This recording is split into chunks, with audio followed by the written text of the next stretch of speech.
Welcome to your AI-hosted show, the World Cup Desk. Quarters are done, semis are set, and the tournament is properly alive now. Steve-O, who lives and dies on every game. Neve, who'd argue with a wall if it gave her the chance. And Shaz, who just tells you what everyone at home is actually thinking. 3 stories today. The semi-final draw is brutal. There are 2 teams that have survived on sheer nerve, and someone in this field is going to lift the trophy who nobody saw coming. So who survives the chaos? The team that's ground through the knockouts without looking pretty, that's your winner. That's who it always is. Because the tournament doesn't reward beauty, it rewards surviving. Steve-O says that every time, and then acts shocked when the romantic pick goes out on penalties. She's not wrong, though.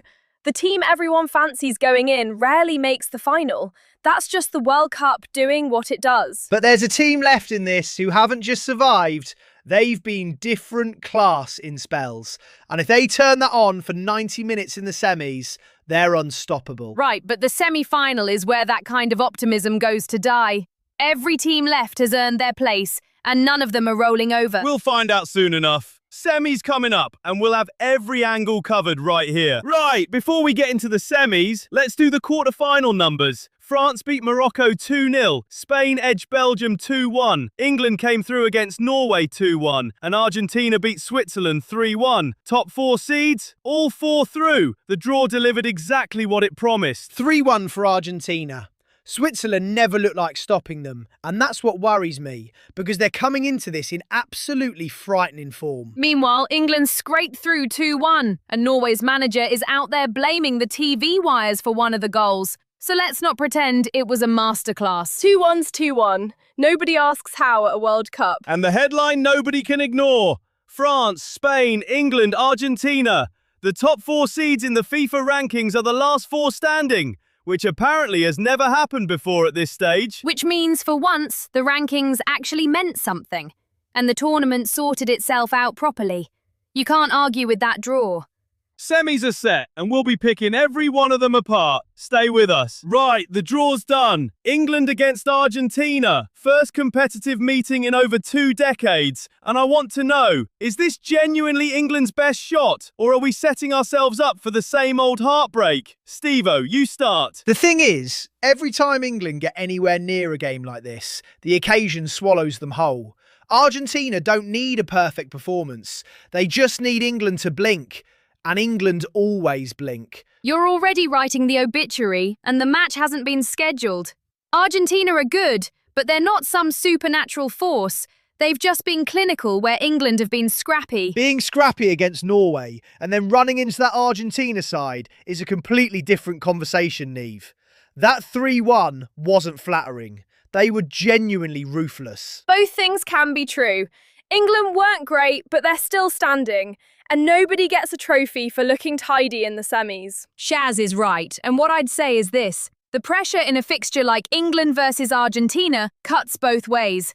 Argentina carry the weight of expectation just as much as England do, and that's been the undoing of bigger favourites before. England's best shot ever, or same old story? We'll get our answer soon enough, and we'll have every minute of it covered right here. Don't go far. Right, before we get to the semi itself, there's something else in the England camp that needs addressing, because the Bellingham and Tuchel situation is not going away. And I want to know if this is a distraction, or if it tells us something real. It tells you something real, Casey. You don't get that kind of friction surfacing the week of a semi-final unless it's been building for a while. And a player of Bellingham's standing doesn't end up in that position over nothing. Or a player of his standing thinks he's bigger than the setup, and that's a problem regardless of how good he is. Tuchel's the manager, not the other way round. That's not fair on Bellingham. We don't actually know who started this or what was said, and you're already deciding it's his fault.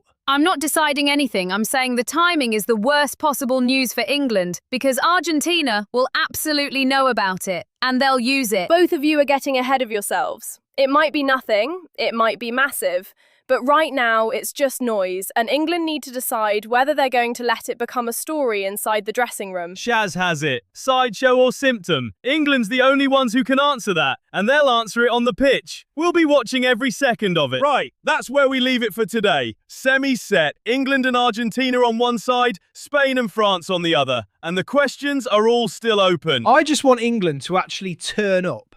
Not survive, not grind, actually turn up. Because Argentina won't give them a second chance if they don't. Said by a man who doesn't have to watch England. I'm being serious, Neve. So am I. England and Argentina is the one fixture you cannot half commit to. And whatever's going on in that dressing room has to be settled before kickoff, not after. Both semi-finals have the right teams in them. You can't argue with that, whatever side you're on. 2 semis worth staying up for, I'll give it that much. Thanks to Steve-O, Neve and Shaz. Brilliant as ever. We'll have everything covered when the semis kick off. So until next time, take care of yourselves. That's a wrap. Thank you for listening. Like and subscribe and enjoy the rest of your day.